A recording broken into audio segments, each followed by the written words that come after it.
somos más... Ah, sí, ok, entendido que estamos grabando.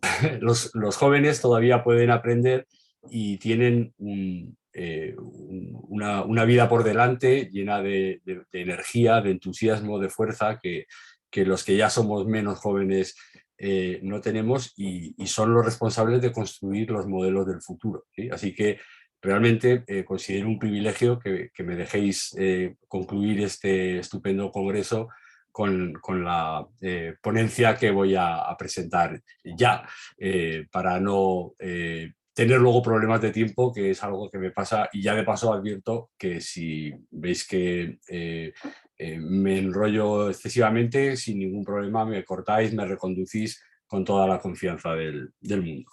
Bien, el lenguaje y las lenguas son términos importantes en lo nuestro, ¿sí? Y obviamente mi objetivo no es hacer un repaso de todas las posibles definiciones y concepciones del lenguaje y de las lenguas, por eso subtitulé algunas precisiones teóricas, ¿sí? Estas precisiones que voy a presentar sobre el significado de esos dos términos tan centrales tienen como objetivo intentar mostrar, intentar aclarar, ¿sí? Por qué creo que la gramática generativa y la lingüística, la llamada lingüística cognitiva, que son los dos modelos rivales en general en la actualidad, por qué son más complementarios que incompatibles, ¿sí? De alguna forma, pues estoy implicando que creo que en realidad ambas tradiciones se refieren a cosas distintas cuando usan términos como lenguaje y lenguas. Y creo también firmemente que si esa vaguedad en el uso de los términos se aclarara de la forma que voy a proponer yo o de cualquier otra, podríamos decir pues, que mucha de esa controversia es realmente falsa, es exagerada, es perjudicial para nuestro campo y que en el fondo pues, ambas tradiciones son mucho más complementarias que incompatibles, que es como se suelen presentar habitualmente en la bibliografía. Bien, son complementarias fundamentalmente porque las dos forman parte de la llamada perspectiva cognitiva, ¿sí? Es un poco sorprendente que los dos rivales fundamentales en el ámbito de la teoría lingüística en realidad forman parte de una misma perspectiva, de la llamada perspectiva cognitiva, ¿sí? El propio Geraerts, uno de los padres o de los mayores representantes de la lingüística cognitiva en Europa, ya propone distinguir entre la lingüística cognitiva con mayúsculas y la lingüística cognitiva con minúsculas, ¿sí? Haciendo esa distinción podemos ver claramente que la lingüística cognitiva con mayúsculas es un tipo de lingüística cognitiva y que la gramática generativa es otro tipo de lingüística cognitiva, ¿sí? Sin embargo, es cierto que dentro de ese ámbito general de la lingüística cognitiva, ambas tradiciones, ambas escuelas, ambas persuasiones, como las queramos llamar, presentan un enfrentamiento radical sobre algunos aspectos fundamentales, ¿sí? Como es la propia naturaleza del lenguaje y de las lenguas, ¿sí? Que estudiamos los lingüistas, ¿sí? Hay una especie de controversia que yo veo un poco como una especie de paradoja, ¿sí? Sobre el problema, sobre todo, entre naturaleza y aprendizaje, ¿sí? En lo que respecta al lenguaje, ¿sí? Son modelos enfrentados, voy a detallar luego algunos puntos, obviamente, en los que se oponen, pero digo que es una paradoja esa oposición porque, en realidad, si uno los lee con atención, los generativistas no niegan la influencia del entorno en el desarrollo del lenguaje, ¿sí? Y, por su parte, los cognitivistas no niegan la influencia de la biología en el desarrollo del lenguaje, ¿sí? Podemos entonces preguntarnos ¿dónde está el problema? ¿Sí? ¿Por qué ese cisma, ¿sí? Dentro de la perspectiva cognitiva? Pues mi hipótesis, precisamente la que me ha llevado a plantear este tema, es que en realidad cuando unos hablan de lenguas y del lenguaje, están hablando de cosas distintas, ¿sí? Y una vez que aclaramos eso, es posible ver que no hay, como decía, como adelantaba antes, tanta diferencia, ¿sí? Empecemos con las lenguas y con el llamado, lo que voy a llamar a partir de ahora el punto de vista internista, ¿sí? Para referirme esencialmente, claro, al punto de vista de la gramática generativa. Desde ese punto de vista, como sabemos, las lenguas se entienden como lenguas lenguas internas, lenguas interiorizadas, internas. Las lenguas son distintos estados de la facultad del lenguaje de la persona, de las personas, ¿sí? El modelo general, como saben, de Chomsky, fundamentalmente, pues, consta de un estado, postula la existencia de un estado inicial de la facultad del lenguaje. A eso lo llamamos convencionalmente gramática universal, un nombre horrible porque da lugar a muchísimos malentendidos. Es el estado inicial de la facultad del lenguaje, es a lo que se refiere realmente la gramática universal. Ese estado inicial de la facultad del lenguaje, por medio del proceso de desarrollo, tanto biológico como cultural, de los organismos, de las personas, en este caso concreto, acaba confluyendo en un estado estable de la facultad del lenguaje, ¿sí? Esa es la lengua I, ese es el objeto de estudio de esta perspectiva cognitiva en el estudio del lenguaje, el estado estable de la facultad del lenguaje de cada persona, ¿sí? En ese sentido, como decía, el objeto de estudio de la gramática generativa es el estado maduro de la facultad del lenguaje, que es el órgano del lenguaje de una persona, su conocimiento del lenguaje. También lo podemos parafrasear así. Bien, algo que se suele pasar por alto, pero que es muy importante tener en cuenta, es por supuesto que dado que cada lengua ahí es diferente, cada persona tiene una lengua ahí que es suya, peculiar, es interna, es propia, es individual, es ahí también significa individual. Está claro que en el paso del estado inicial, que es esencialmente común a todos los seres humanos, en el paso del estado inicial al estado estable, que es diferente en cada persona, se implica la incorporación, ¿sí?, a la lengua ahí que acabamos desarrollando de un componente cultural, ¿sí?, que procede del entorno y, por hipótesis, como detallaré más adelante, en ese componente radicaría el cambio lingüístico y la consecuencia fundamental del cambio lingüístico, que es la diversidad de las lenguas. Vamos ahora con el punto de vista externista, ¿sí? Vamos a llamarlo así por razones obvias, ¿sí? Como contraposición al punto de vista internista que acabo de resumir.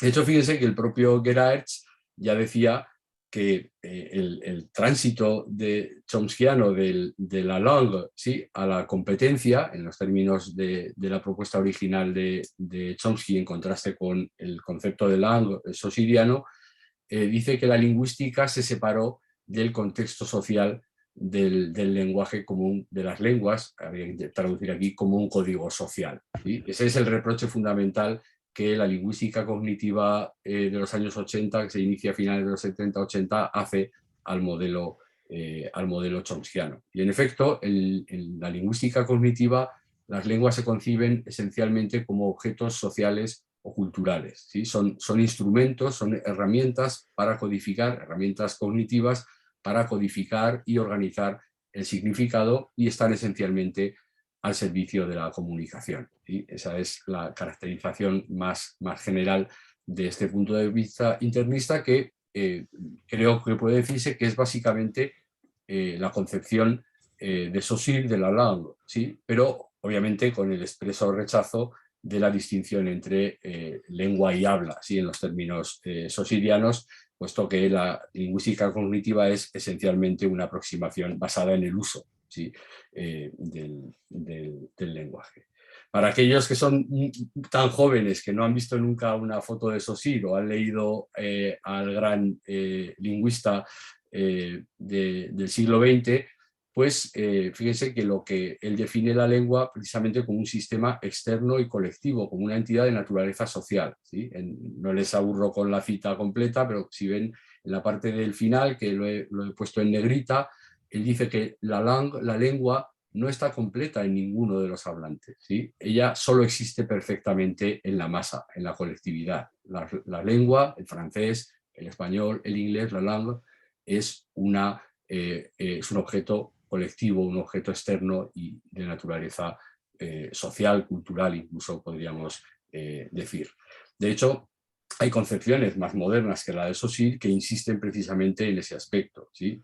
Un neurólogo y estudioso del lenguaje muy influyente en el ámbito de la lingüística cognitiva, Terence Deacon, plantea, como ven ahí, que de alguna forma dice es útil imaginar el lenguaje como una forma de vida independiente que coloniza y parasitiza los cerebros humanos usándolos para reproducirse. ¿Sí? Es una sugerente imagen que define claramente la lengua como algo externo, ¿sí? al cerebro, aunque se deposita, se introduce obviamente en el cerebro a través del proceso de aprendizaje. ¿Sí? Pero fíjese, el mismo Deacon, en otra parte de ese mismo libro, dice el soporte, la ayuda extra para la adquisición del lenguaje no está investida ni en el cerebro del niño ni en los cerebros de los padres o los profesores, sino fuera del cerebro, en el lenguaje mismo. ¿Sí? Language itself is outside brains. ¿Sí? Está fuera del cerebro porque es un objeto cultural, un objeto colectivo, un objeto social. ¿Sí? Bien, partiendo de estas distintas concepciones de qué son las lenguas, obviamente tenemos una distinta concepción de qué es el lenguaje. ¿Sí? La concepción internista va asociada a la concepción del lenguaje como una facultad humana. ¿Sí? Es, por tanto, una facultad paralela a otras facultades naturales, como la visión, la memoria, etc. ¿Sí? Sin embargo, en el ámbito externista, si quieren cognitivista, la concepción externista, esa concepción externista de las lenguas va asociada a la concepción del lenguaje como la suma de las lenguas, ¿sí? Como un fenómeno abstracto que es de alguna forma la reunión de las lenguas es lo que define el lenguaje. Yo a veces lo llamo una aproximación inductiva al lenguaje como el conjunto, la suma de todas las lenguas y no como una facultad específica de los seres humanos. ¿Sí? Cito un fragmento de un manual que, bueno, podría haberlo actualizado porque ya saben que la profesora Ibarreche y el profesor Valenzuela, los mismos, acaban de publicar ahora un excelente libro, Lenguaje y Cognición, en la editorial Síntesis también, precisamente, pero en un manual anterior del año 2012 planteaban precisamente cuando definen la lingüística cognitiva, lo plantean claramente. Dicen, posiblemente uno de los postulados más importantes de la lingüística cognitiva, y de hecho el que le da su nombre, es la premisa de que el lenguaje es una capacidad integrada en la cognición general, ¿sí? No una facultad específica de los seres humanos como la visión o la memoria, sino que está integrada en general en la cognición general. ¿Sí? Bien, fíjense que esto nos lleva a dos visiones aparentemente excluyentes. ¿Sí? En esta tabla he puesto, bueno, en la primera columna el lenguaje y la visión, qué dice del lenguaje la visión internista y qué dice la versión externista. Y no puede haber más oposición. ¿Sí? En lo que respecta al origen o naturaleza, pues la visión internista nos dice que es una facultad natural, el resultado de la evolución natural, es por tanto el origen natural o biológico frente a la visión externista que nos dice que es cultural. El desarrollo en el niño está guiado innatamente en el punto de vista internista y es aprendido, resultado de la adquisición del aprendizaje general en el caso de la visión externista. La propia especificidad de esa facultad o de ese fenómeno en nuestra especie es cualitativamente distinta, según dice la gramática, predice el modelo de la gramática generativa, mientras que la diferencia es más cuantitativa que cualitativa con respecto a otros sistemas de comunicación de otras especies, en el caso de la lingüística cognitiva. El propio fenómeno del lenguaje es interno, es individual, es un atributo de cada persona. En el caso como un órgano, como cada uno tenemos nuestro riñón y nuestro corazón, pues tenemos nuestro órgano del lenguaje, mientras que es externo, es colectivo desde el punto de vista externista. ¿Sí? Y, por tanto, las predicciones sobre el grado de variación y de diversidad también son muy distintas. El punto de vista internista insiste en que la variación es superficial, promueve una visión universalista, mientras que el punto de vista cognitivista es más sensible a las diferencias. ¿Sí? Asume que las diferencias entre las lenguas pueden ser muy profundas y favorece más un punto de vista más relativista que universalista. ¿Sí? Bien, decía hace un rato que la tesis general de esta charla es que son complementarios, ¿sí? Hay que resolver esto de alguna manera. La sospecha, el diagnóstico que tengo yo es que quizá no será que están hablando de partes distintas de lo que es una lengua, cuando hablan de lenguas, incluso cuando hablan de lenguaje. esa va a ser la segunda parte de mi charla, pero antes voy a hacer alguna precisión sobre qué es eso de la facultad del lenguaje, ¿sí? ¿Existe la facultad del lenguaje? Una primera pregunta que tenemos. ¿Qué implica decir que existe la facultad del lenguaje? Y en segundo lugar, claro, ¿en qué consiste? ¿De qué está hecha? ¿Sí? Ojalá idealmente de dónde sale, cómo evolucionó, pero todo eso obviamente no lo voy a poder, abordar. Bien, ¿existe la facultad del lenguaje? Pues para algunos es evidente que sí, ¿sí? Aquí tienen al abuelo, ¿sí? Diciendo de forma un poco radical, es verdad que a veces la discusión con Chomsky no es fácil porque tiende a veces a ridiculizar al contrario. Eh, Él dice, bueno, decir que el lenguaje no es innato es decir que no hay diferencia entre mi nieta, una piedra y un conejo, ¿sí? En otras palabras, que si coges una piedra, un conejo y a mi nieta las pones juntas en una comunidad donde la gente habla inglés, los tres hablarán inglés, ¿sí? Entonces dice, negar que hay una facultad del lenguaje específica que solamente la tienen mi nieta es predecir que también un conejo o una piedra en el entorno adecuado debería aprender a hablar inglés. Claro, es una reductio ad absurdum, si quieren, del argumento. Un colaborador de Chomsky, en un tono más atemperado, plantea el mismo argumento, pero de una forma menos agresiva, ¿sí? Pero plantea, fíjese, la misma idea. Dice Fitch, la inmersión claramente en un entorno lingüístico no es suficiente para que se desarrolle el lenguaje hablado en la mayoría de los organismos. Debe haber algo, ¿sí?, en los niños humanos que los diferencia de otras especies. Y ese algo proporciona nuestro explananda fundamental en la biolingüística, que es otra forma de referirse a este tipo de hacer lingüística. Podríamos glosar esto neutralmente como la capacidad humana para aprender el lenguaje, ¿sí? En la lingüística generativa a esto se le llama dispositivo de adquisición del lenguaje y una caracterización de sus propiedades se suele llamar gramática universal, ¿sí? Es, como decía antes, el estado inicial de la facultad del lenguaje.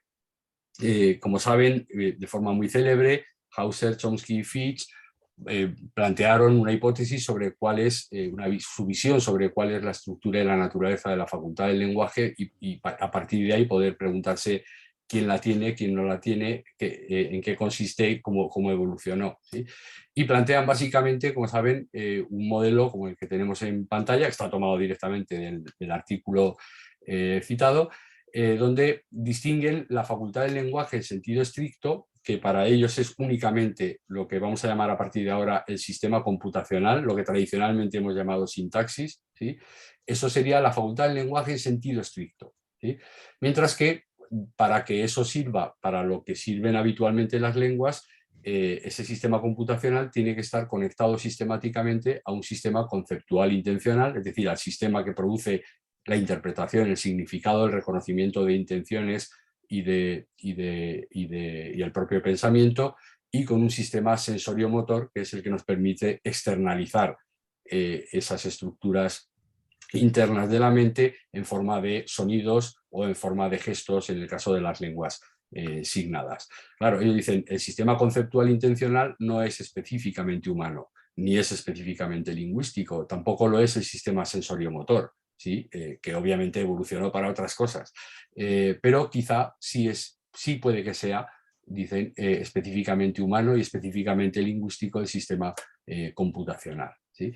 Bien, a partir de este modelo, que voy a desarrollar más adelante también, hay que tener un caveat y una precaución, ¿sí? Hay una señal de alerta ahí, porque hay que entender que cuando Chomsky y otros y sus seguidores, entre los que me cuento, habla de lenguaje, se refiere al sistema computacional, se refiere a una sintaxis interna que no necesariamente se tiene que utilizar para comunicarse, que no tiene que estar conectada a un sistema sensorio-motor, ¿sí? Que no tiene por qué tener significante y significado, ¿sí? El lenguaje en este modelo es un sistema interno de pensamiento que podría existir sin que se hubiera desarrollado algo que llamemos lenguas, ¿sí? Cuando ese sistema interno de pensamiento se conecta con el sistema sensorio-motor, entonces es cuando emergen las lenguas. Es algo que llamamos la externalización del sistema interno, de ese sistema computacional interno, es lo que produce las lenguas, ¿sí? Por eso, insisto, muchas veces cuando Chomsky habla del lenguaje, está nombrando algo que es inconcebible desde un punto de vista externista, porque la base fundamental de lo que llamamos lengua, incluso lenguas o lenguaje, en el punto de vista externista, es la unión entre un significante y un significado, ¿sí? Los signos que empleamos para comunicarnos. Bien, hecha esa precisión, vamos a echar un vistazo a las opiniones de los que creen que esa facultad del lenguaje no existe, ¿sí? Y de hecho, les voy a plantear que en cierto sentido, según cómo definamos lenguaje y lenguas, es evidente que no existe, ¿sí? Como dice Tomasello en este caso, dice, por ejemplo, hablando de los universales lingüísticos, dice, desde luego que existen cosas que las lenguas tienen en común, pero estas no sé cómo traducirlo, estas cosas en común, ¿sí? Que tienen las lenguas no vienen de ninguna gramática universal, sino más bien de aspectos universales de la cognición humana, de la interacción social y del procesamiento de información, muchos de los cuales ya existían en los humanos antes de que nada como las lenguas modernas surgieran, ¿sí? Fíjense, el párrafo es crucial, ¿sí? ¿Por qué? Primero, porque está concibiendo las lenguas como objetos externos, ¿sí? Las lenguas surgieron después, ¿sí? No surgieron estrictamente como una consecuencia de cómo está hecho el cerebro, sino que surgieron de la interacción entre distintos cerebros que aprendieron a comunicarse, a relacionarse entre ellos. Fíjense que como consecuencia de esto, de esa concepción externista de las lenguas, se excluye el lenguaje, se excluye por definición de los aspectos universales de la cognición humana. Es decir, Tomasello no está diciendo que no haya aspectos universales de la cognición humana. Lo que nos está diciendo es que esos no son parte del lenguaje. ¿Por qué? Porque concibe las lenguas como objetos externos, ¿sí? Como objetos culturales, ¿sí? La respuesta que le podríamos, la contrapregunta que le podríamos hacer a Tomasello sería esta: ¿por qué no puede ser el lenguaje, no las lenguas, el lenguaje definido antes como un sistema abstracto interno de computación, de pensamiento, no puede ser una parte universal de la cognición humana, ¿sí? Dado que todos los humanos y solo los humanos somos capaces luego de aprender a hablar, ¿sí? En ese sentido, creo que esta oposición no es tan oposición si tenemos en cuenta que estamos hablando a lo mejor de cosas distintas, ¿sí? Y esa es, como les adelantaba antes, precisamente la tesis chomskiana, ¿sí? Que un componente universal de la cognición humana es el lenguaje, pero entendido como el sistema computacional interno que además permite aprender y usar las lenguas. Bien, desde este punto de vista tenemos todavía que resolver el asunto de si la facultad del lenguaje es un objeto natural o es un objeto cultural, ¿sí? Si es el resultado de la evolución natural o el resultado de la evolución cultural, ¿sí? Voy a proponerles un ejercicio comparativo entre dos facultades específicamente, bueno, no, dos facultades que tienen los seres humanos, no tienen por qué ser necesariamente específicas. La capacidad de la visión, la facultad de la visión y la capacidad de jugar al ajedrez, ¿sí? Bien, son dos capacidades que nos adornan como especie, pero que se desarrollan y que tienen una naturaleza distinta, ¿sí? La facultad de la visión, como sabemos, se desarrolla espontáneamente en todos los individuos sanos, ¿sí? Independientemente de la clase social, de los ingresos, de los cuidados que tengamos, etcétera, etcétera.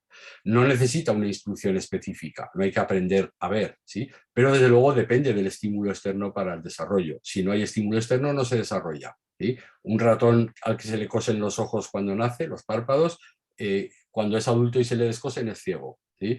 Necesita el estímulo, la luz, ¿sí? Fundamentalmente para que se desarrolle todo el sistema interno de la visión. Los cambios en las alteraciones de los estímulos implican cierta variación en el sistema final, en el sistema finalmente obtenido, y así sucede en efecto con la visión, ¿sí? Ratones criados con estímulos solo verticales o a los que se les han dañado ciertas partes de la retina que solo permite ver líneas horizontales, luego se chocan con las esquinas, y los que solo ven líneas horizontales se caen por las escaleras. Es decir, tienen la variación en el estímulo implica variación en el desarrollo de la facultad, aunque no hay ninguna duda de que está biológicamente determinada y que es genéticamente codificada y que es innata, ¿sí? Tiene condicionamiento genético y tras un periodo crítico su desarrollo es deficiente, ¿sí? Y es el resultado de la evolución natural. Si contrastamos la facultad de la visión, la capacidad de la visión con la capacidad del ajedrez, de jugar al ajedrez, vemos que es radicalmente distinta, ¿sí? El ajedrez no se desarrolla espontáneamente, ¿sí? Ningún niño aprende a jugar al ajedrez porque sí, por su cuenta, ¿sí? Si no tiene un modelo. Solo se desarrolla en individuos entrenados específicamente para ello, ¿sí? Por supuesto que puede haber diferencias notables en cómo se desarrolla en diversas personas, ¿sí? Hay genios y hay gente que se arrastra por el tablero, lamentablemente. No está condicionado genéticamente, no tenemos genes para el ajedrez, ni la evolución ha moldeado esa capacidad de jugar, de dar jaque mate. Su origen es claramente cultural, si nadie lo hubiera inventado no existiría el ajedrez, y es un sistema de reglas convencionales inventado y que se transmite culturalmente de generación en generación, ¿sí? Bien, la pregunta clave ahora es, ¿a qué se parece más? Bueno, la primera sería, ¿existe la facultad del ajedrez? No, no tiene sentido hablar de la facultad del ajedrez. Ese es el argumento que emplea Tomasello y en general los cognitivistas para negar que exista la facultad del lenguaje, ¿sí? Si el lenguaje, si las lenguas son objetos culturales, entonces no tiene sentido decir que existe una facultad del lenguaje. Es verdad que solo las personas pueden aprender a jugar al ajedrez, ¿sí? Pero eso no significa que tengamos que decir que existe la facultad de jugar al ajedrez, ¿sí? No estamos dotados de forma natural con la facultad de jugar al ajedrez. Por analogía, diría Tomasello, no estamos dotados de forma natural con la facultad del lenguaje, ¿sí? Solo que somos tan listos que podemos aprender a hablar, igual que podemos aprender a jugar al ajedrez, ¿sí? Mi pregunta ahora es, ¿a qué se parece más el lenguaje? La facultad del lenguaje, como lo observamos en los niños desde que nacen hasta que se hacen adultos. ¿Se parece más a la visión o se parece más al ajedrez? Bien, ya saben cuál es mi respuesta a la pregunta, ¿sí? De hecho, he hecho trampa y cuando he dicho las propiedades que tienen la visión, he hecho en realidad lo que se dice del lenguaje, ¿sí? Es decir, lo que dice el punto de vista generativista de cómo se desarrolla el lenguaje, ¿sí? Lo he aplicado a la visión y me encaja perfectamente, ¿sí? Desde este punto de vista, desde el punto de vista internista, el lenguaje se parece más, ¿sí?, a la capacidad de la visión que a la capacidad del ajedrez. Pero no es del todo ajeno a lo que implica el ajedrez. Es decir, la facultad del lenguaje, el desarrollo de la facultad del lenguaje también implica un aprendizaje cultural. También hay un componente en las lenguas que es un conjunto de convenciones sociales que se transmiten de generación en generación, ¿sí? Una visión no es incompatible necesariamente con la otra. Lo único que quería decir es que no es necesario negar que exista la facultad del lenguaje para reconocer que hay algo en las lenguas que es de naturaleza social y cultural, ¿sí?, que se transmite de generación en generación, pero no hace falta llegar al punto de decir que es como el ajedrez, ¿sí?, que no existe una facultad del lenguaje. Bien, fíjese, aquí está el famoso problema de la especificidad, ¿sí? La facultad del lenguaje es específica solo de los humanos y solo para el lenguaje, o qué pasa con eso. Bien, fíjese que el propio Tomasello también toma partido a ese respecto y dice, no es la idea de los universales del lenguaje la que está muerta, ¿sí?, sino más bien es la idea de que haya una adaptación biológica con contenido específicamente lingüístico lo que está muerto, ¿sí? Desde mi punto de vista, como digo ahí, Tomasello tiene razón, ¿sí? La idea de una adaptación biológica con contenido específicamente lingüístico es absurda, ¿sí? Sobre todo, especialmente, claro, primero, porque específicamente lingüístico puede significar cosas distintas si concibes las lenguas como sistemas culturales arbitrarios que se transmiten de generación en generación, etcétera, etcétera, o si las concibes como se hace como un sistema computacional, como el estado específico del sistema computacional. En un caso puede ser más absurdo que el otro, pero luego si identificas el lenguaje con las lenguas, la idea de que haya una adaptación biológica con contenido específicamente lingüístico es absurda, ¿sí? En ese sentido, Tomasello creo que tiene razón. Y además también tiene razón porque la facultad del lenguaje como sistema cognitivo, digo que es un objeto natural, pero no estoy diciendo que sea un órgano biológico como el corazón o como el páncreas, ¿sí? Es un órgano cognitivo, ¿sí? La facultad del lenguaje, como todo sistema cognitivo, tiene que ser a la vez específica y emergente. Es decir, sus componentes, las neuronas, los tejidos, no pueden ser específicamente lingüísticos. No hay genes del lenguaje, no hay neuronas de los morfemas, ¿sí?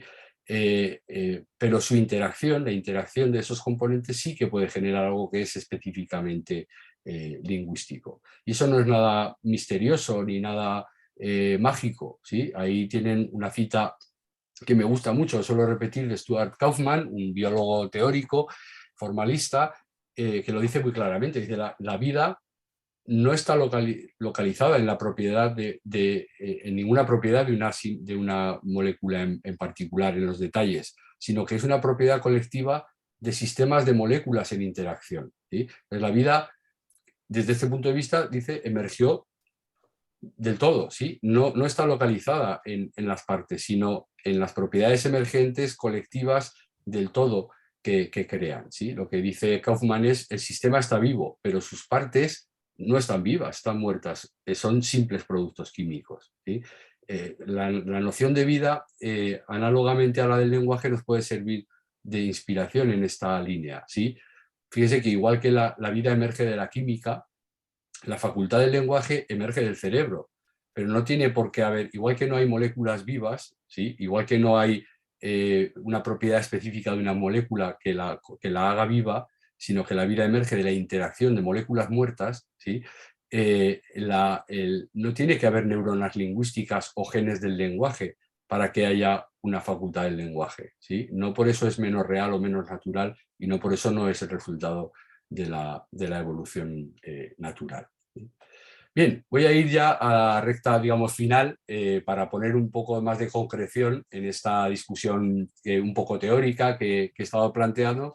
Y recuerden que decía antes que tenía la sospecha, el diagnóstico, de que a lo mejor esa incompatibilidad que veíamos radical, ¿sí? Entre el punto de vista internista y externista, le repito ahí en esa tabla, y si estuvieran hablando de partes distintas de las lenguas, si estuvieran usando los términos en sentidos distintos. Fíjense, la propuesta que he estado desarrollando últimamente, que he presentado en algunos sitios, incluso la he publicado, es que en realidad podemos hacer un truco, que es, en vez de pensar que estamos hablando del punto de vista internista y del punto de vista externista, pensar que estamos hablando de componentes distintos de la facultad del lenguaje. Es decir, estamos hablando de la sintaxis, en el sentido de sistema computacional universal al que me he referido, interno a la mente, al cerebro, independiente del uso del lenguaje para la comunicación a través de lenguas, ¿sí? Y lo que caracteriza la visión externista es que estaríamos hablando del léxico, también entre comillas, ¿sí? Porque me refiero a una especie de interfaz léxica que usamos los humanos para externalizar el lenguaje interno, ¿sí? Bien, fíjese que el resto de la tabla queda como estaba, ¿sí? Y esto nos llevaría a un terreno mucho más aceptable, es decir, la sintaxis puede ser natural, biológica, puede ser innata, puede ser cualitativamente distinta a la de otros organismos, puede ser interna, puede ser universal, y el léxico, en ese sentido que voy a especificar enseguida más adelante, puede ser cultural, es aprendido claramente, ¿sí? La diferencia con el léxico de otros organismos es más cuantitativa que cualitativa, ¿sí? Es un objeto colectivo, claro, la palabra gato no sirve de nada si no la compartimos, ¿sí? Y puede ser muy diverso en las lenguas dentro de unos límites, ¿sí? Pero fíjense que todo se hace mucho más digerible para los que estamos en los dos bandos si nos ponemos de acuerdo que estamos hablando de cosas distintas, ¿sí? No tiene sentido decir el lenguaje es innato. Puede tener sentido decir el sistema computacional que yo llamo sintaxis, aunque tú lo llamas tal, es innato. Y alguien me puede decir, no, una lengua es un conjunto de construcciones. Yo le puedo decir, sí, lo acepto, ¿sí? Porque en el fondo una lengua es un conjunto de construcciones, pero no es solo un conjunto de construcciones. Esas son las matizaciones que tendríamos que ir añadiendo. Pero fíjense que si usamos esta estrategia, la incompatibilidad se puede tornar complementariedad, ¿sí? A lo mejor estamos gastando energías y pólvora tontamente cancelándonos unos a otros, ¿sí? En las redes y en todas partes, porque en el fondo estamos hablando de cosas distintas y por eso parece que estamos tan en desacuerdo. Bien, voy un poco más rápido para darle un poco de sentido a esa afirmación que he hecho muy burda, ¿sí? De que sintaxis y léxico, ¿qué entiendo por sintaxis y léxico? En este contexto deberíamos recordar, bueno, la relación entre los factores y componentes del lenguaje. Los factores en el desarrollo del lenguaje, famosamente publicados por Chomsky, pero que en realidad los copia de la biología. Son factores que afectan al desarrollo de cualquier organismo, órgano u organismo entero, ¿sí? Es decir, todo organismo que se desarrolla está sujeto a 3 tipos de factores. El factor genético, obviamente, los hijos, los descendientes de un perro son perros y no vacas, ¿sí? Porque tienen un componente genético que los obliga a ser perros, ¿sí? El factor 2, que es la experiencia, el entorno, que provoca variación, ¿sí? Hoy en día sabemos que el que alguien sea zurdo no está genéticamente codificado. Es una alteración bioquímica en el momento en el que empieza a formarse la médula, lo que decide si pesa más las proteínas que hay en un lado del otro del eje axial, lo que acaba decidiendo que una persona sea zurda, ¿sí? Es el entorno interno al embrión, pero no los genes los que determinan si somos zurdos o diestros. Y el factor tercero, principios, hablando del lenguaje, que no son específicos de la facultad del lenguaje, computación eficiente, la parte esta más mística del minimalismo chomskiano que no terminamos de entender muchos, pero en lo que me interesa, esos 3 factores se pueden reducir a 2, condiciones naturales y condiciones culturales. Condiciones de la biología, sean genéticamente codificadas o sean leyes generales del universo, ¿sí? Del factor 3, distinguir el factor 1 y el factor 3 es muy complicado y los podemos juntar. Se habla es el condicionamiento natural que tiene un organismo para desarrollarse, ¿sí? Y luego, por otra parte, tenemos la idea sería, como ven, que la hipótesis es que los factores 1 y 3, el condicionamiento natural, tienen una robusta influencia en el desarrollo de la sintaxis como componente computacional de la facultad del lenguaje. Mientras que tiene un débil o una más débil condicionamiento en el desarrollo de lo que hemos llamado el léxico, lo que voy a llamar la interfaz léxica que empleamos para externalizar el pensamiento interno. Mientras que el factor 2, la influencia del entorno lingüístico, tiene una influencia muy robusta en el léxico, ¿sí? Es más aprendido, ¿sí? En ese sentido, y una influencia, tiene influencia obviamente, no cualquier cosa puede ser un significado o una palabra, pero tiene mucha menos influencia en el desarrollo de la sintaxis, ¿sí? Bien, otra pregunta sobre este modelo general que hemos visto antes de la facultad del lenguaje.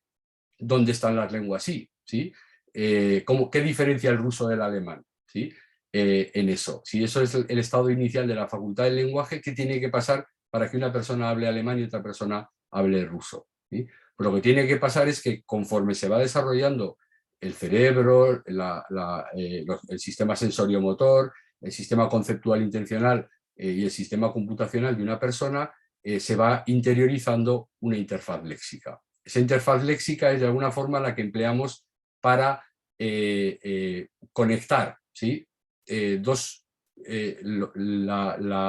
lo vamos a ver en un esquema ahora enseguida mucho más claro, de alguna forma para conectar el sistema, el lenguaje interno, vamos a llamarlo así, es decir, la unión del sistema conceptual intencional con el sistema computacional, para externalizarlo en forma de señales físicas, ¿sí? Típicamente cadenas de sonidos o señales visuales, ¿sí? En el caso de las lenguas de signos. Para eso necesitamos aprender, interiorizar del entorno, de nuestra comunidad lingüística, una interfaz léxica, un mecanismo de externalización, ¿sí? del lenguaje. Bien, fíjense que este mismo esquema nos proporciona pues, una forma visual de entender esa discrepancia de la que he estado hablando antes. En el modelo generativista, la interfaz léxica es lo que define que una persona hable ruso, ¿sí? Si he adquirido de pequeño la interfaz léxica de mi entorno y he nacido en Moscú, hablo ruso, ¿sí? Si he interiorizado de pequeño la interfaz léxica de mi entorno, entonces hablo español, ¿sí? Hasta ahí estamos en teoría, en modelo generativo, innatista, tal, puro y duro, ¿sí? Pero en realidad, fíjense que lo que pasa desde el punto de vista cognitivista, lo que pasa es que se confunde o se identifica eso que estoy llamando yo interfaz léxica para la externalización del lenguaje interno, se identifica con la lengua, ¿sí? Una lengua es eso, el ruso, y otra lengua es eso, el español. Y como hemos visto antes que sugería Tomasello, el resto no es lingüístico, no es lengua, es cognición general, ¿sí? Aspectos generales de la cognición humana, procesamiento de información, etcétera, etcétera. Aquí está el malentendido fundamental, ¿sí?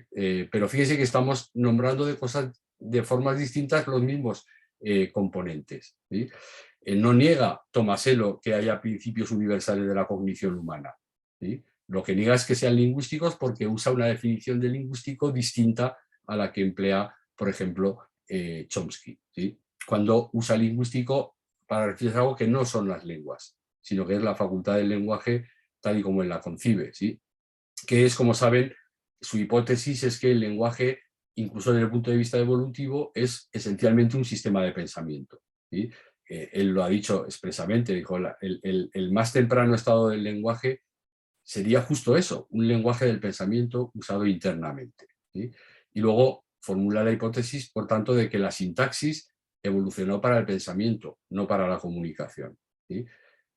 Eso explica muy bien por qué la sintaxis tiene algunas propiedades sorprendentes, que es el tema que discute de forma más técnica Chomsky, en el que no voy a entrar, no voy a entrar ahora, pero no hace falta pensar mucho para darse cuenta de que desde el punto de vista comunicativo no tiene mucho sentido construir estructuras jerárquicas, endocéntricas, con un montón de restricciones que eso a lo mejor está diseñado para el pensamiento y no para hablar, ¿sí? Eso no significa que que el lenguaje no sea eficaz para hablar, por supuesto, ¿sí? Pero que el lenguaje se use para comunicarnos no necesariamente implica que evolucionó al 100% para comunicarnos, ¿sí? Bien, ese sería un tema distinto que me apasiona, el que también he trabajado mucho, pero en el que no voy a volver ahora. Lo que viene a plantear el modelo estándar, digamos, actual chomskiano, es esa asimetría entre las dos interfaces que tiene el sistema computacional, por una parte con el sistema conceptual intencional y por otra parte con el sistema sensorio-motor. La hipótesis es que esa relación es asimétrica, es decir, el sistema computacional está optimizado evolucionó al servicio del sistema conceptual intencional, es decir, evolucionó para permitir la construcción de pensamientos más sofisticados, más complejos, ¿sí? Esa es la hipótesis. Y posteriormente, ese sistema enriquecido de pensamiento se conectó con el sistema sensorio-motor, que es el que permite la externalización del pensamiento interno en lo que llamamos lenguas, ¿sí? Sistemas lingüísticos completos. Por tanto, en ese modelo, como ven, toda la variación estructural entre las lenguas se seguiría de los aspectos del lenguaje que tienen que ser aprendidos del entorno. Y eso coincidiría esencialmente con el léxico, entendido en ese sentido amplio como el componente de externalización del lenguaje, ¿sí? Para evitar equívocos, vamos a ver otro esquema. ¿Qué hora es? ¿Es tarde ya? Sí, vale, voy terminando enseguida. La anatomía de una lengua y cualquiera. Empezamos por el sistema conceptual, ¿sí? Ahí tenemos conceptos, también he puesto ahí F para categorías funcionales, ¿sí? Determinantes, operadores de negación, cuantificadores, todas esas cosas que hacen falta para pensar, ¿sí? Fundamentalmente. Y luego tenemos un sistema computacional que, como saben, el modelo chomskiano está súper reducido a una operación única de ensamble binario y endocéntrico, ¿sí? Ilimitada. Bien, esos dos componentes, el sistema conceptual intencional y el sistema computacional, interactúan entre sí, forman el lenguaje interno del pensamiento, ¿sí? Hasta ahora, en realidad, un externalista no hablaría de lenguaje, hablaría de pensamiento, ¿sí? La hipótesis chomskiana es que el lenguaje es el pensamiento, ¿sí? Que luego se externaliza de formas distintas. Bien, para que eso se conecte con el sistema sensorio-motor, como decía antes, tiene que producirse la externalización de esas derivaciones sintáctico-semánticas internas que solo sirven para el propio cerebro, ¿sí? Para el pensamiento interno. Para externalizar eso hay que internalizar el léxico, la interfaz léxica, que podemos concebir también como un conjunto de construcciones, ¿sí? Que vinculan sistemáticamente derivaciones sintácticas internas y representaciones fonológicas, tanto en el ámbito del sonido realmente como en el ámbito de las lenguas de signos que no he representado en el esquema, ¿sí? Fíjense, de forma más esquemática todavía, el sistema conceptual intencional y el sistema computacional forman un lenguaje interno del pensamiento que se conecta con el sistema sensorio-motor a través de esa interfaz léxica. Aquí he puesto en cada uno los componentes tradicionales del estudio lingüístico para que nos hagamos una idea de qué estamos hablando, ¿sí? Fundamentalmente la interfaz léxica es la morfología y la fonología, que es donde realmente se diferencian las lenguas de forma más radical, ¿sí? Mucho más que, como usaré como conclusiones, que en la sintaxis. Bien, esos dos primeros componentes, como bien, forman el lenguaje interno del pensamiento, y una vez que se desarrolla la interfaz léxica, tenemos una lengua interiorizada, ¿sí? Una lengua ahí, el ruso, el chino, el francés, como un estado histórica, culturalmente condicionado de la facultad del lenguaje, ¿sí? Esos tres componentes están condicionados naturalmente, son poco sensibles al cambio histórico, mientras que la interfaz léxica, el componente morfológico y fonológico esencialmente de las lenguas, está condicionado culturalmente y por tanto es muy sensible al cambio histórico, a las mutaciones de generación en generación, al pasar de generación en generación culturalmente, y por eso cambian las lenguas, sobre todo en el ámbito de la morfología y de la fonología. Ya sé que me dirán, y la sintaxis también ya, pero eso hay todo un programa de investigación para intentar demostrar que todas las diferencias sintácticas son aparentes, son en realidad diferencias morfológicas, pero en eso tampoco voy a poder entrar. Bien, de hecho en esquema veríamos eso, la idea es que una derivación sintáctica inicial es parte del lenguaje interno, es homogénea, no debería ser distinta en hablantes de unas lenguas y otras, pero la forma en que se externalizan depende del stock, del elenco de construcciones que hemos interiorizado para externalizar eso. Y en ese caso sí que hay variación y diversidad. El léxico de una lengua, de la lengua X, realizará esos árboles sintácticos abstractos con una serie de construcciones, ¿sí? Un morfema, una palabra con el caso como un sufijo, ¿sí? Por ejemplo, mientras que en otra lengua, en vez de un caso con un sufijo, habrá una preposición y un sintagma nominal sin marca de caso. Por ejemplo, ese tipo de diferencias se pueden resolver, se pueden explicar idealmente, ¿sí? Ese es un ambicioso programa de investigación que está en sus inicios, ¿no? Sobre todo en el ámbito de lo que se llama ahora la nanosintaxis, que es una de las cosas que más me interesan a mí últimamente. Pues ahí hay un programa específico que, aunque no está pensado para esto, resuelve o intenta resolver algo de esto. En fin, voy concluyendo. La etiología de un desencuentro. ¿En qué consiste fundamentalmente el desencuentro entre estas dos grandes tradiciones? Pues precisamente, en mi opinión, en eso, en identificar, ¿sí?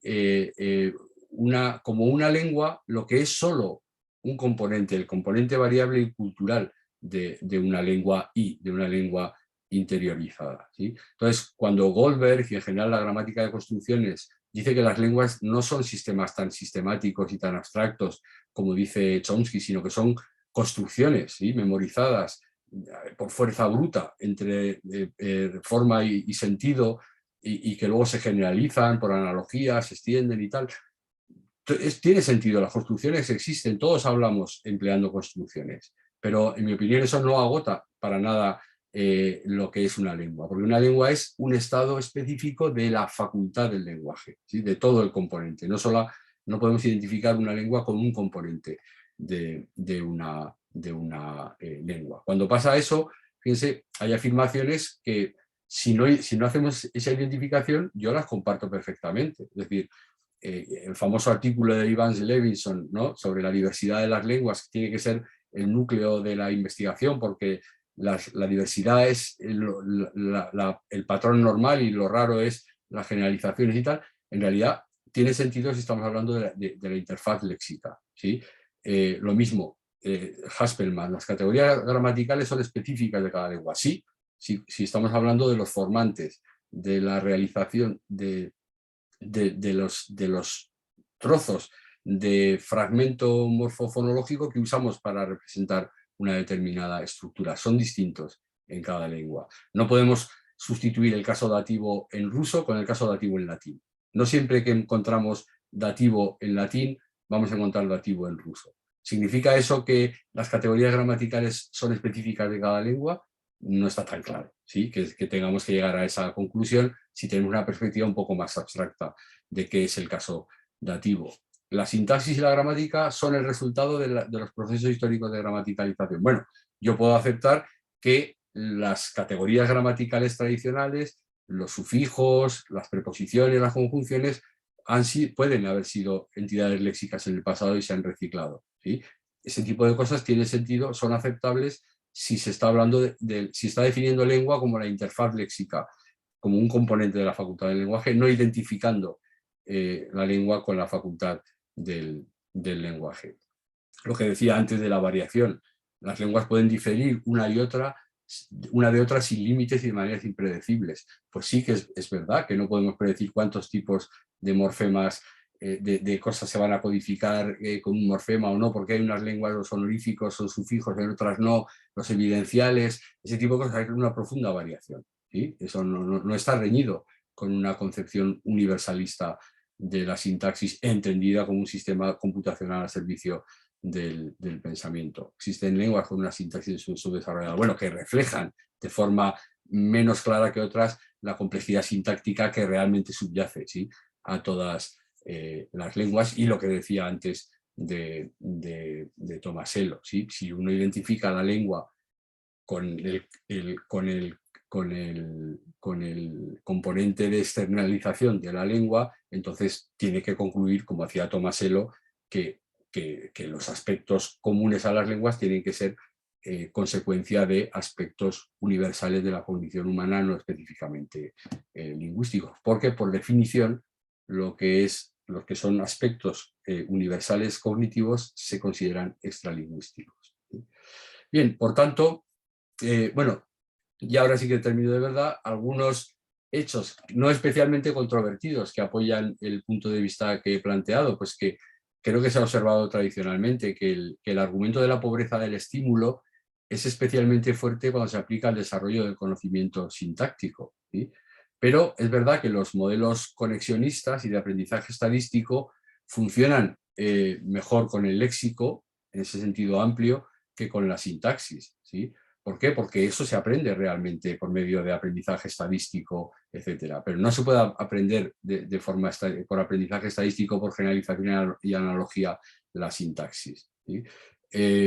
Es mucho más fácil, claro está, hacer generalizaciones sobre sintaxis que sobre morfología, ¿sí? Para empezar, todas las lenguas tienen sintaxis, pero no está tan claro que todas las lenguas tienen morfología tal y como podemos definir la morfología, ¿sí? Si necesitamos que haya unidades morfológicamente complejas para decir que hay morfología, no en todas las lenguas hay morfología en ese sentido, ¿sí?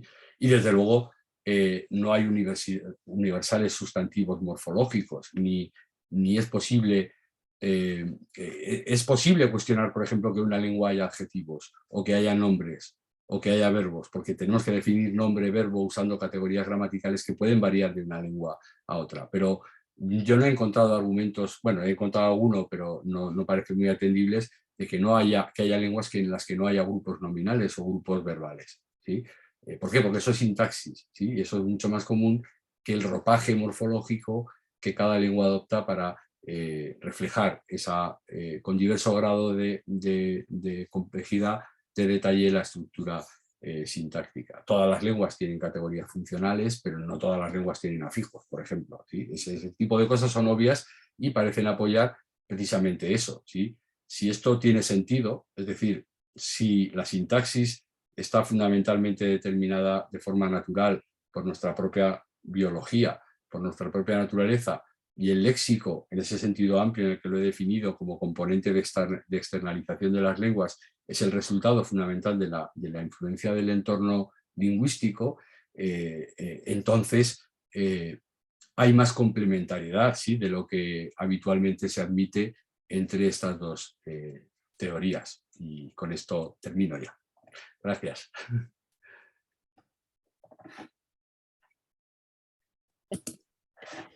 Muchísimas gracias, José Luis, por esta ponencia, que a mí la verdad es que me ha encantado y pese a que conozco tu trabajo, es que siempre me encanta escucharte porque además eres súper claro, súper didáctico y yo creo que ha sido el broche perfecto para este congreso, porque además es un asunto que yo creo que nos compete a todos, ¿no? A O todos, sea, sí, sí.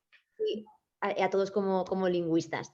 O sea que ahora podemos dedicar unos minutos a ver si alguien tiene alguna pregunta o algún comentario que quiera hacerte. Perfecto. A ver, también vía chat, también se puede. Por el chat te están diciendo gracias por la charla, muy interesante. Nada, nada. Que Nadie quiere comentar la nada. gente es tímida, pasa. Y es que, claro, esto de la cosa virtual nunca se sabe. Yo puedo hacer alguna pregunta. Venga, muy bien.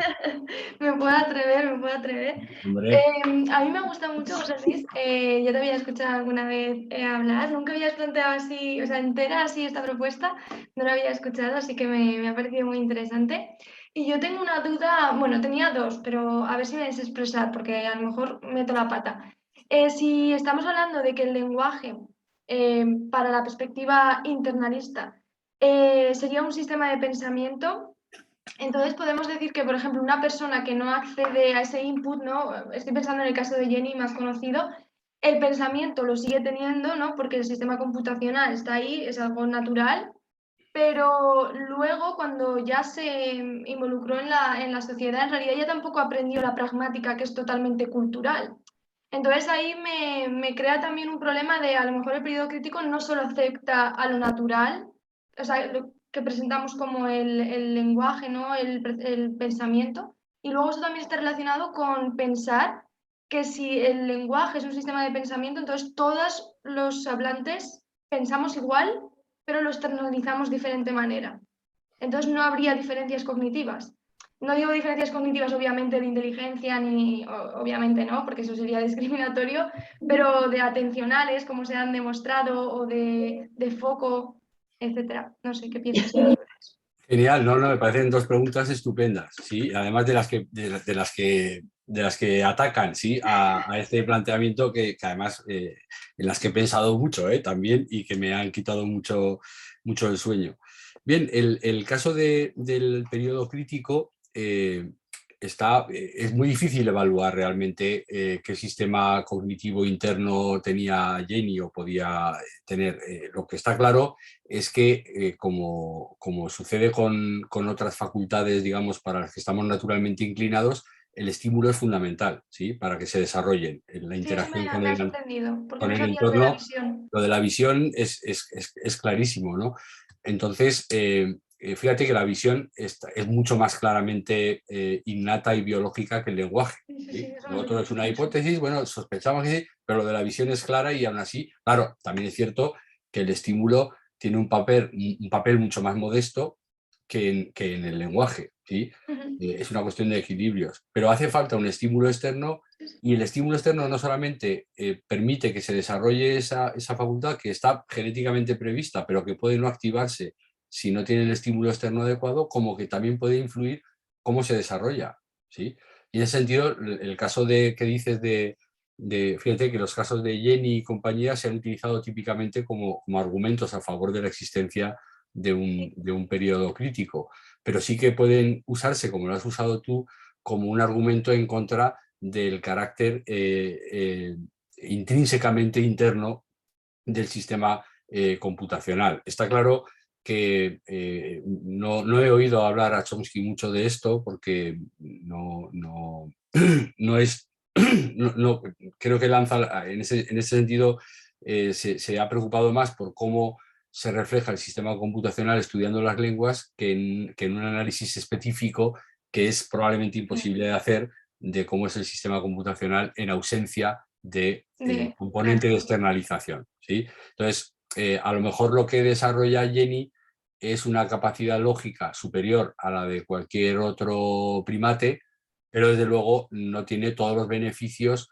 que a esa facultad le aporta la dimensión cultural y social que tiene al externalizarse, ¿sí? De hecho, somos listos, no porque somos muy listos como especie, los individuos variamos mucho, porque podemos construir conocimientos compartidos, ¿sí? Porque no solo por... Es decir, no sé quién decía, y con razón además, que Aristóteles era un tipo, seguramente era un tipo listísimo, ¿sí? O sea, era un genio, tenía una inteligencia súper desarrollada, pero cualquier adolescente que hace el segundo ciclo de la ESO tiene una visión del mundo mucho más coherente, mucho más razonable que la que tenía él de cómo son las cosas, ¿sí? En ese sentido, un adolescente no especialmente listo de los que tenemos alrededor sabe mucho más del mundo, de la física, de la química, de la evolución, del cosmos, de sus dimensiones, que el pobre Aristóteles, que seguramente era un genio, ¿sí?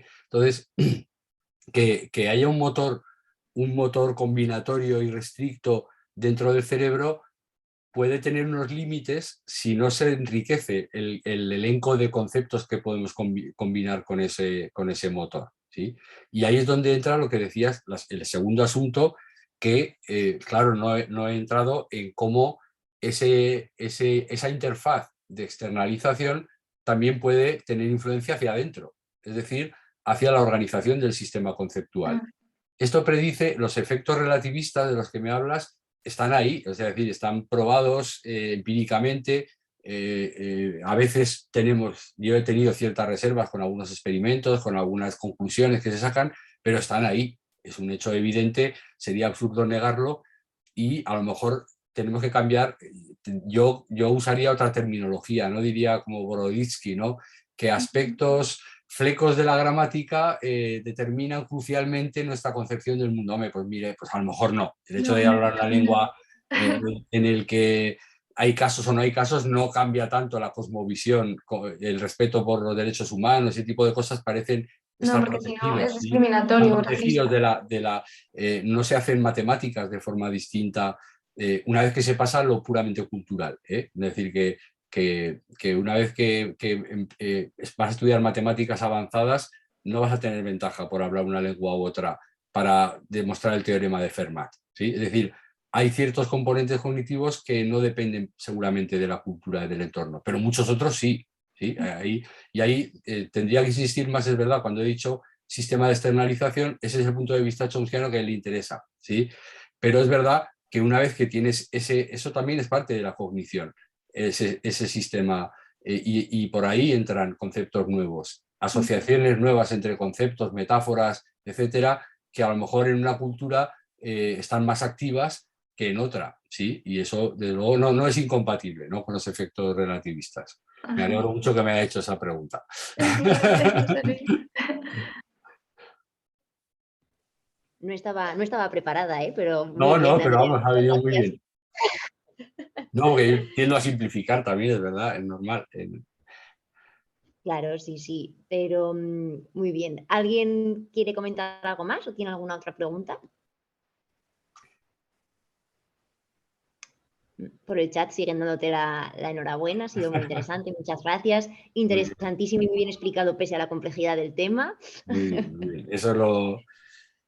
No, Sí, pero lo que y decía al también, principio lo digo en serio, ¿eh? Las personas, el mejor público que pueden tener este tipo de charlas sois vosotros. Es decir, los que tenéis la mente abierta, o sea, no la mente abierta, lo que no tenéis tantos prejuicios ya, como los que somos más mayores, que somos más eh, eh, escleróticos, ¿sí? Es decir, ya. ya llega un momento en el que te asientas en tu posición, estás aquí en la butaca mirando el mundo pero la gente que se tiene que labrar todavía, que tiene que construir un modelo teórico, porque todos tenemos que tener en la cabeza un modelo teórico, una concepción de qué estamos analizando, y el momento de construir eso es cuando cuando se es joven, ¿sí? No, después ya se cambia poco, ¿sí? En realidad. Tenemos una pregunta de última hora en el chat que justo acaban de escribir, José Luis, o sea, Sí. te la leo. ¿Cómo se estudia experimentalmente la validez del argumento de la pobreza del estímulo? ¿Es cuantitativamente comparable la exposición que los humanos tenemos a estímulos lingüísticos con respecto a otras actividades estímulos, como puede ser el ejemplo del ajedrez? Sí, bueno, claro, es buena pregunta si pensamos que todo se tiene que estudiar experimentalmente con los medios que tenemos en la actualidad, ¿sí? Que eso tampoco está escrito en ningún sitio. Es decir, los medios experimentales que tenemos en la actualidad son los que tenemos, ¿sí? Y sabemos que con el tiempo mejoran, ¿sí? Es decir, que a lo mejor ahora, desde luego en este caso, no soy consciente, ¿no? de si ya se puede medir de forma comparable qué es un estímulo, qué cuenta con un estímulo, si se mide en tiempo, en riqueza, en variedad, en calidad, ¿sí? Entonces, obviamente, no sé si se puede experimentalmente demostrar que no es lo mismo aprender el ajedrez que aprender una lengua. No lo sé, tendría que pensarlo un rato, ¿sí? Pero creo que sí es evidente que son sistemas que se desarrollan de forma distinta, ¿sí? Es decir, que la lengua se desarrolla independientemente del nivel de instrucción. Es decir, que se habla igual en las favelas que en los palacios. O sea, la gente aprende a hablar de forma espontánea su lengua materna.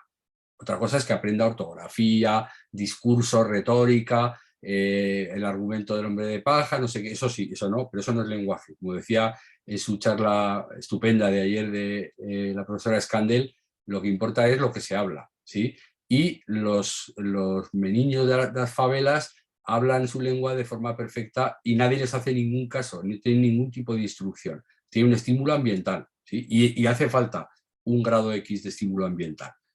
Y por debajo de ese umbral tenemos un problema de desarrollo y por encima de un umbral mínimo, eso sí se ha medido, Young ha medido cuántos estímulos hacen falta para hacer generalizaciones sobre reglas, por ejemplo, morfológicas, eso se puede cuantificar.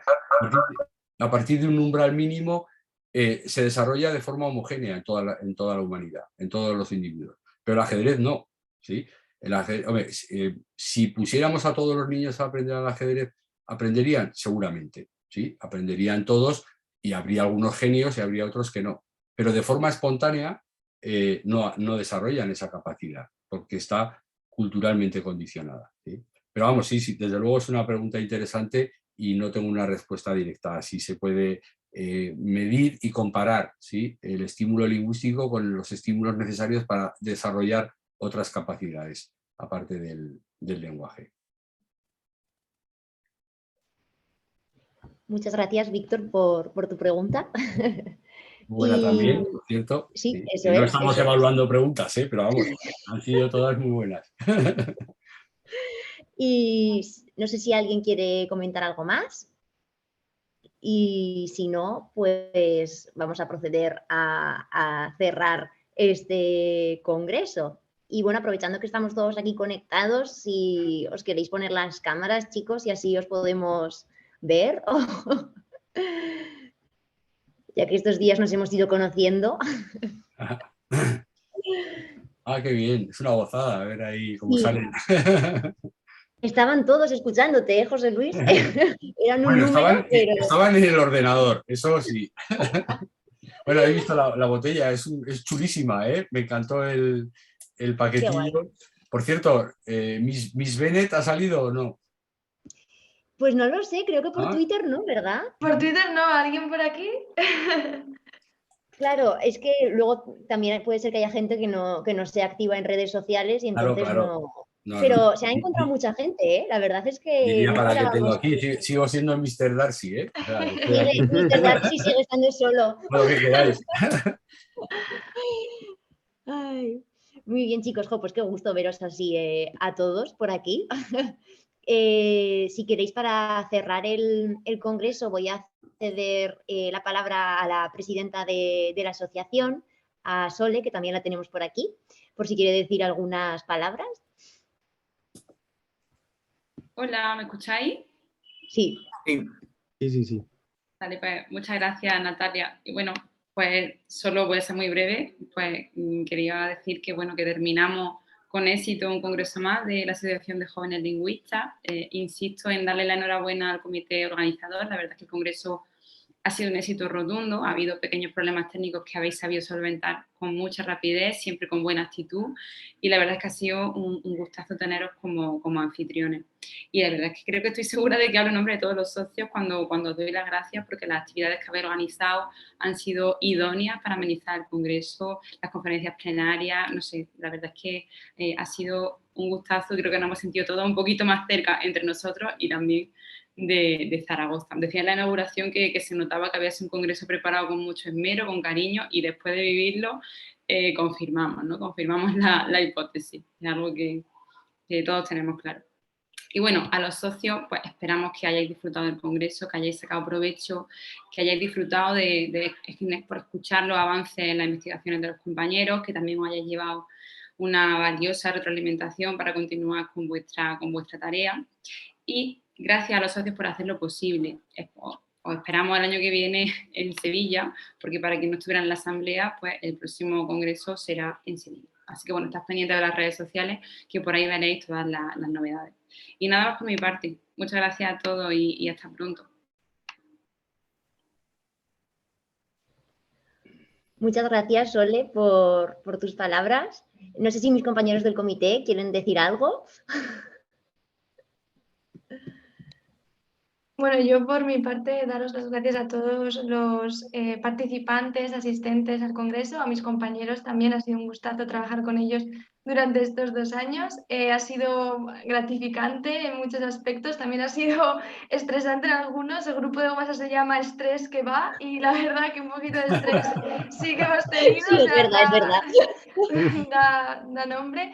Pero ha sido también muy gratificante, nos lo hemos pasado muy bien organizando todo. Nos alegra saber que os ha gustado todos los detalles que hemos intentado pues, preparar, y aunque ha habido pues esos problemas técnicos, obviamente pues algo tenía que pasar, pero los hemos intentado solucionar como mejor hemos podido. Y bueno, nos vemos todos en Sevilla, que seguro que lo pasamos muy bien y ya nos podremos ver en persona. Muy bien, chicos, pues oye, muchas gracias a todos por acompañarnos. Gracias de nuevo a José Luis, que también se ha quedado aquí con nosotros para este acto de cierre. Quería decir algo sin pedo. Claro que sí, adelante. Bien, bueno, ahora no como ponente, ni lamentablemente como joven lingüista. Yo no voy a fingir, no me siento joven por dentro ni nada de eso, o sea, no soy joven. Tengo 56 tacos y eso pues está ahí, ¿no? Para lo bueno y para lo malo.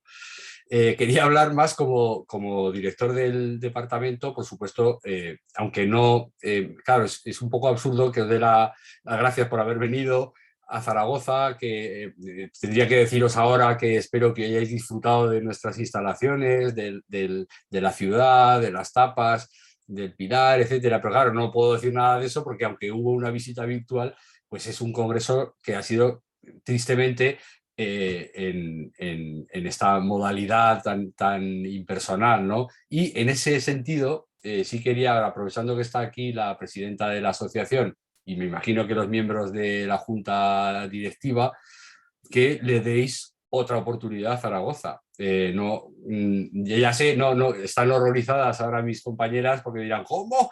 Después de, claro, porque han organizado 2 veces el mismo congreso, ¿no? Que eso es muy heavy, como si hubieran hecho ya 2. Y ahora viene este con un tercero, pero claro, no es lo mismo, ¿sí? Entonces imaginaos esto mismo, pero en persona, ¿sí?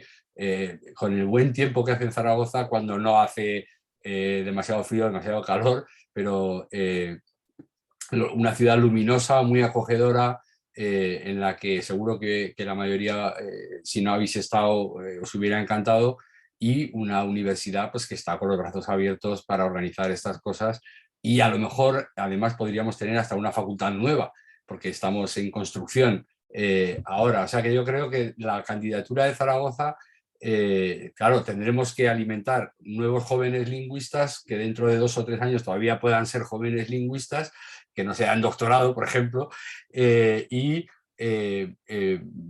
yo pediría a la junta directiva que tenga en cuenta, que no diga, no, es que Zaragoza ya ha sido otros 20 años, no, que ha sido pero no ha sido, o sea, ha sido, lo han hecho genial, nos han sorprendido, hasta el detalle de la bolsa de Congreso es un puntazo, vamos, eso, vamos, yo que no lo había visto nunca y me parece una cosa genial. Pero yo creo que merecería la Universidad de Zaragoza una nueva edición en persona, ¿sí? No virtual, de este congreso. Así que ahí lo dejo y me callo ya. Gracias. Qué guay, muchísimas gracias, José Luis, por tus palabras. Yo ya organizadora no, yo ya comité científico, pero qué guay. La verdad es que estoy leyendo lo que estáis poniendo por el chat y bueno, la verdad es que, vamos, hablo en nombre de todos mis compañeros cuando os digo que nos lo hemos pasado muy bien organizando y que la verdad es que, vamos, nos vamos súper satisfechos de la acogida que hemos tenido, de lo activos que habéis estado en redes, de todo, o sea que bueno, estamos encantados. Y es verdad lo que dice José Luis, que tenéis que venir todos a Zaragoza y que aquí os esperamos con los brazos abiertos. Pero bueno, antes nos vemos en Sevilla, en el próximo congreso de la asociación. Que no es moco de pavo. Eso es, ¿no? En Sevilla, efectivamente. Sevilla es mucho También Sevilla. Es una ciudad fantástica. Y bueno, o sea que, seguiremos chicos, en contacto ¿os parece? también, porque Eso os mandaremos correos seguramente próximamente con los certificados, algo importante, y también a los ganadores de los sorteos, de las chiletras, también os pondremos en contacto y os hablaremos de la publicación también pronto. Eso es. Pues muy bien, chicos, pues si os parece, yo creo que podemos dar por finalizado este evento. Muchísimas gracias a todos por todo. Gracias, chicos. Adiós, chao. Adiós. Se levanta Adiós, la chicos. sesión. Se levanta la sesión.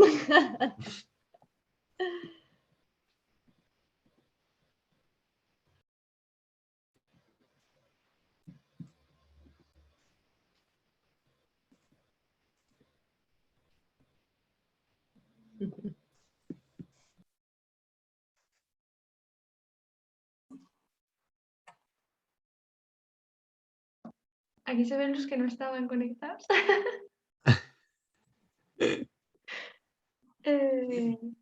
Cuando se ha debido conectar todo el mundo, mi ordenador ha dicho, hasta aquí, y he dejado de ver, o sea, solo me veo a mí misma. Ya sé que estáis todos, vosotros tres estáis con la cámara, pero yo no os veo. Mi ordenador ha dicho, hasta aquí. Espera, ahí os voy a sacar. Sí, yo también estaba aquí. Poner la sala de espera, que no sé dónde está la sala de espera, pero... Bueno, es En un el limbo limbo. digital, ¿no? Es un limbo Espera. digital ahí. Hemos vencido. Paramos la grabación, chicos. Ah, sí. Ay, sí. Paramos la grabación. Más divertido este.